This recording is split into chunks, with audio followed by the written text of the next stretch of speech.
Hey folks, Kevin here. Well, it's April 9th, 2024, and it looks like it's going to be a very nice day today. It's going to get up into 70 degrees, potentially 70 degrees today, which would be fantastic.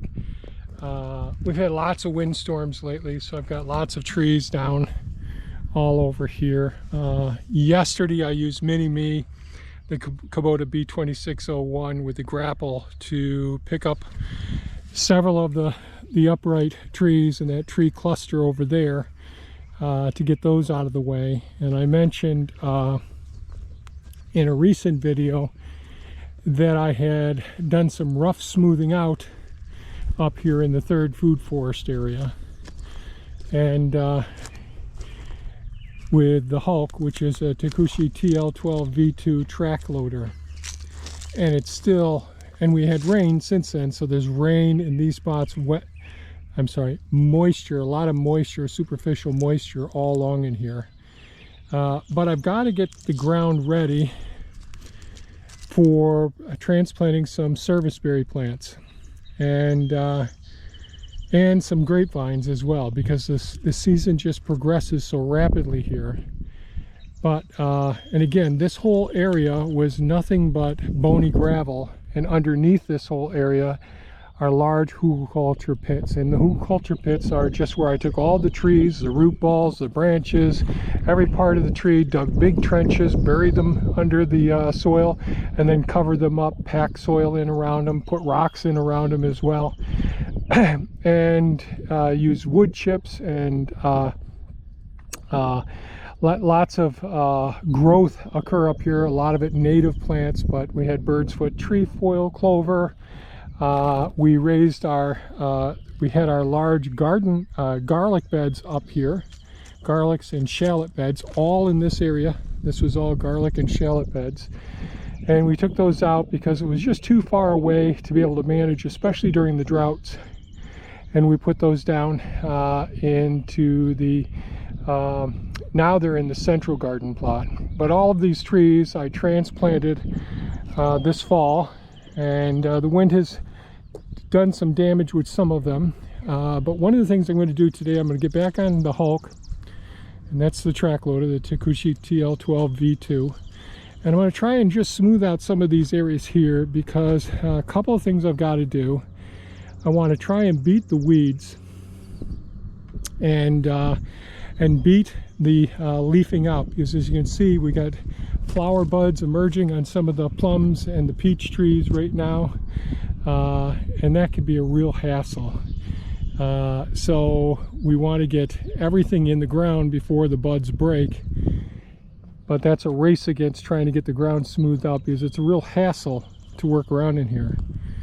And after getting it rough smoothed out and getting the transplants in and smoothing it out again after that happens, then I want to get the seeds down. So I've got some clovers seed, got some alfalfa.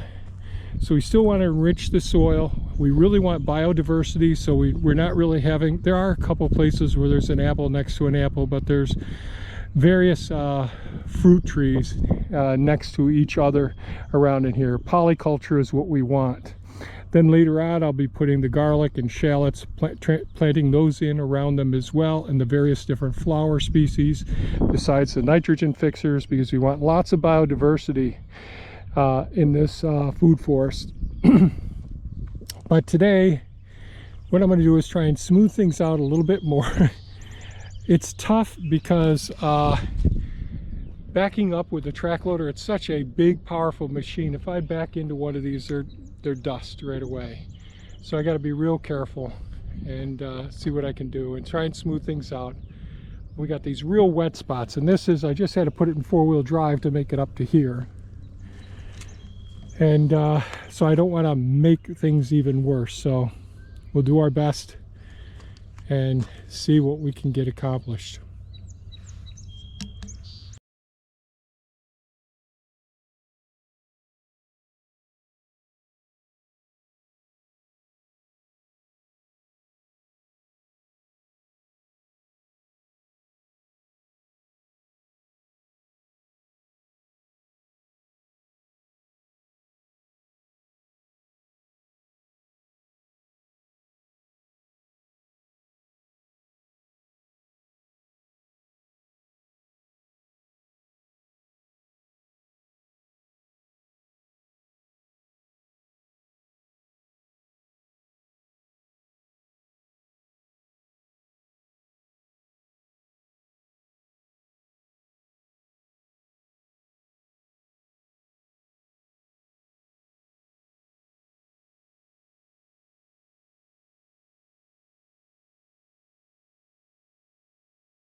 Well, I made some progress up here. The ground is still pretty moist. This whole area is pretty dry, or not dry, but it's not as wet as so many of the other areas. And I got in here pretty well, but still soaking wet over here, still soaking wet over here, multiple places over here, really deep. So I'm just burying my equipment. So I went and got a little over a yard of sand, put it in here. I scraped over there in the second food forest where I had removed some of the trees, smoothed that out some, and brought that extra soil, lots of rocks in it too, and filled in a couple of the voids in here. So it's going to be a little while before I'm going to be able to transplant into these areas here, especially with rain coming the next few days. This tree I ended up backing into, one of the things I was worried about, and did a little damage down here and uprooted it some. So I went and got some of our leaf mold and got that dressed here. This is one of the peach trees, or peach trees we started from seed. And so pretty happy that I got quite a bit done here. But still, there are so many deep wet spots. I got to a lot of the bigger rocks that were sticking up out, and I should be able to potentially, let's walk over here. So it's sort of like pseudo rows. It's hard to actually see the rows. Each row is set up a little bit differently depending on the size of the tree that it'll ultimately get. And I try to put some nitrogen fixers next to some of the trees. But right in here, I could put a line, even though it's really wet over there. This is where the horseradish was, and I did get a lot of that filled back in. I could go ahead and start a row of the service berries here. So maybe in the next couple of days, I'll get Elon out. That's a Takushi TB290 excavator. Dig up those plants and consider putting them right in here in a row right down in this way here. So still pretty wet in here, lots of moisture. You may be able to see over there it looks a little bit smoother. I did get, clean that up a bit. Here, when I try cleaning it up, I just bury the equipment in a couple of places, so you just got to call it quits when it gets too wet. But I staked up a couple more of the trees here. I've got to get some better ties to support these trees to the T-posts when I put them in. The winds always, create havoc with them, but that's how it works. So got quite a bit done. I went down and helped Thea for a few minutes outside of the nursery, putting soil in tree pots. I know she's doing some of the shagbark hickory trees now, some of those seeds. And and I think we got to go for a ride down to the beaver pond since it's a nice day and we haven't done that in a while. So that's where we're at today. Just wanted to give you an update. We get a nice day like this, gosh, I just want to be outside and do some things. So take care and enjoy your days, whatever's left of the season here, or the beginning of the season. Take care now. Have a great day. Bye-bye.